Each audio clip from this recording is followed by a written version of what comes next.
से बोली छठी मैया की।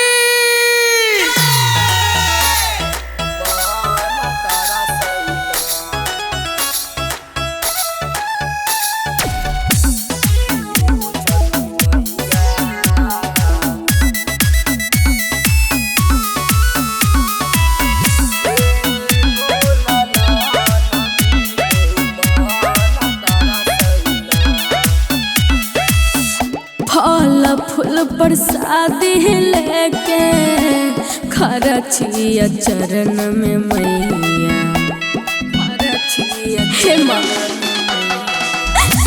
मांग छिया तारा से कहीं बचन है मैया।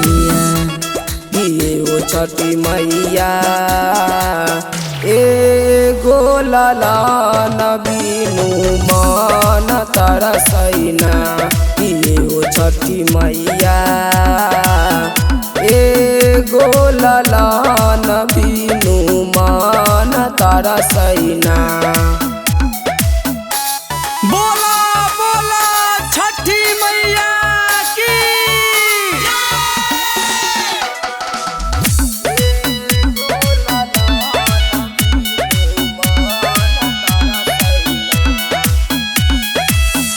सासु ननद भौजैया दछुलहनिया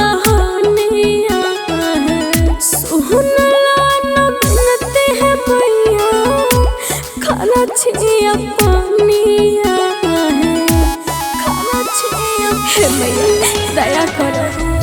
रोवा कै दिलावाए मैया तू कहा कै माना माई। टूट जैते सबे हमार सोचल यार माना माई। ई है बतिया सोची सोची अब छे रोइया।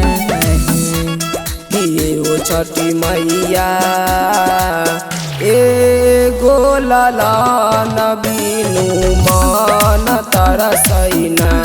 ये ओ छठी मैया एगो लालन बीनु मन तरसैना।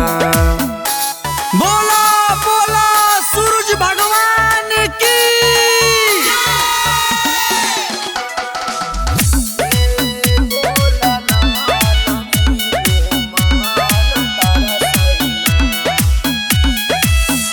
साल साल करे छिया तोहर बरातिया है, देह दलनमा एगो हर लब पतिया है, हर लब पतिया है। दई दलना माए मैया पूरा दन सपना मारै चैताना सब कोई नहीं बुझया पनाहे। ए तने बता दह मैया किछ मोर गलतिया।